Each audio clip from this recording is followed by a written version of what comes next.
માસિયા તમારું કયું ગામ છે? ફાજલપુર. ફાજલપુર. કઈ કઈ ખેતી કરો? દિવેલા, પછી કપા, પછી મગ.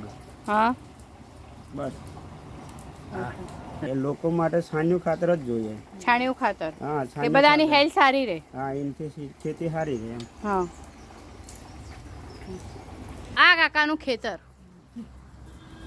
એમાં આંબો એવું બોલો, પછી આ પેલું બીલું આંબા બીલા બતાવ કોઠા, આમલી, તેતુર. આપણા વડોદરાથી ખાલી 20 કિલોમીટર 25 કિલોમીટર દૂર જ છે. કાયાવરણ રોડ પર ફાજલપુર. ફાજલપુર. અને આ હિરેનભાઈ જો સુવાની તૈયારીમાં બેસ્યા છે. હવે એક ઝપકી અડધી કલાકમાં લઈ લેવી છે, વિચાર એવો આવ્યો છે. સરસ મજાનું જમી લીધું છે અને હવે એક અડધો કલાકની ઝપકી લેવી છે. આજે આરામ કરી દીધો. હવે અમારા આ નણંદબા છે અને આ એમના હસબન્ડ છે, જીજાજી છે. આ નણંદબા છે અને આ જીજાજી છે.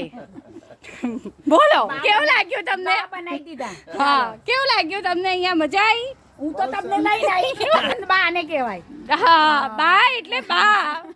બીજા બધા વગડાના વાહ.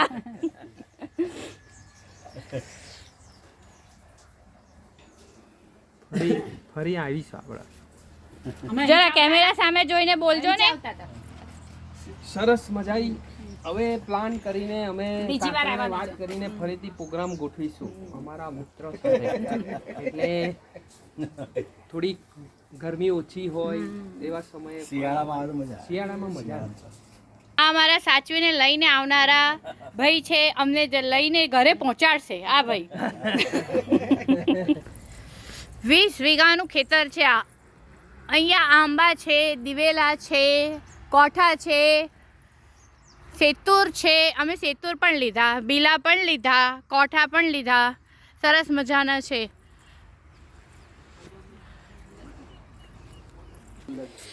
કુદરતી નેચરમાં જમવાની, રહેવાની અને હવે સૂઈ જવાની તૈયારી બહુ સારી છે અમારી. પછી અમે કારવન જઈશું. કારવન દર્શન કરીને રિટર્ન બરોડા. ગાયત્રી બાય મંદિર બાય. જવાનું છે એવું કહી દો.